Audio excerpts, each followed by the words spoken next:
एक पुरानी मुलाकात। सूरज ढल रहा था और पार्क में हल्की ठंडक बढ़ रही थी। आकाश और विशाल स्कूल के दिनों के अच्छे दोस्त थे, लेकिन फिर जिंदगी के अलग रास्तों ने उन्हें दूर कर दिया। आज बरसों बाद वे अचानक एक दूसरे से टकरा गए थे। दोनों बेंच पर बैठे थे। हंसी मजाक के बाद अब एक गहरी खामोशी थी।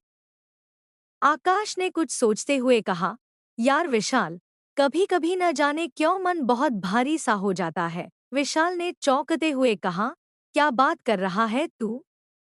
तू तो हमेशा से खुशमिजाज था, हंसता रहता था। फिर ये कैसा भारीपन? आकाश थोड़ी देर खामोश रहा, जैसे कुछ सोच रहा हो। फिर उसने गहरी सांस लेते हुए कहा, यार, बहुत कुछ बदला है।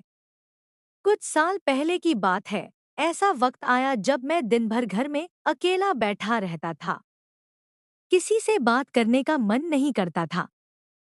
हर छोटी छोटी चीज बड़ी लगती थी, जैसे सारा बोझ मेरे सिर पर हो।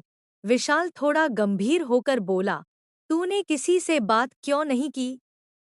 परिवार, दोस्त, किसी से? आकाश ने धीरे से सिर हिलाया। यही तो गलती थी। मुझे लगा कि लोग क्या सोचेंगे। ये भी लगा कि शायद ये सब मेरे ही मन का वहम है। लेकिन सच कहूं, विशाल, जब मन का हाल किसी को नहीं बता पाते ना, तो वो भीतर ही भीतर घुटता रहता है। मैं बस खुद से लड़ता रहा। कोई समझ ही नहीं पाया कि मेरे अंदर क्या चल रहा है। विशाल ने थोड़ा सहमते हुए कहा, भाई, ऐसा अकेले लड़ना मुश्किल होता होगा। कैसे निकला तू उस हालत से?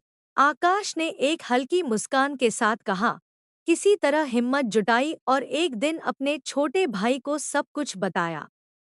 वो मेरे साथ बैठा, उसने मुझे सुना, बिना कुछ कहे।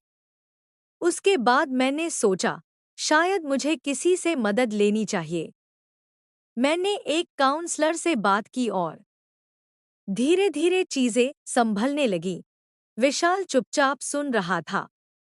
आकाश ने उसकी ओर देखते हुए कहा, तू समझता है न विशाल, हमारे यहाँ मानसिक स्वास्थ्य को लेकर लोग कितनी गलतफहमी में हैं।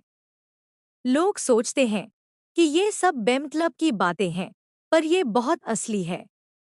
अगर मैंने ये बातें पहले किसी से की होती, तो शायद मैं इतनी मुश्किल से न गुजरता। विशाल ने सिर हिलाया, तू सही कह रहा है।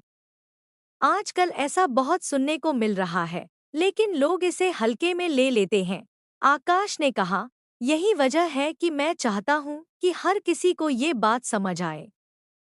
अगर हमारे बीच ये बात करने का माहौल बने तो कई लोग अपनी परेशानी अकेले सहने की जगह किसी के साथ बांट पाएंगे।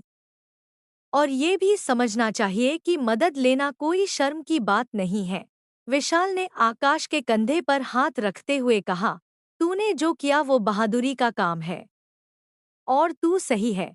शायद हमें भी ये समझाने की जरूरत है कि ऐसे वक्त में एक दूसरे का साथ देना कितना जरूरी है। आकाश मुस्कुराया, बस यही उम्मीद है कि लोग इस चीज को समझें। शायद हमारी ये बातचीत भी किसी के लिए एक शुरुआत हो। सूरज पूरी तरह ढल चुका था, लेकिन दोनों दोस्तों के बीच एक नई रोशनी की शुरुआत हो चुकी थी।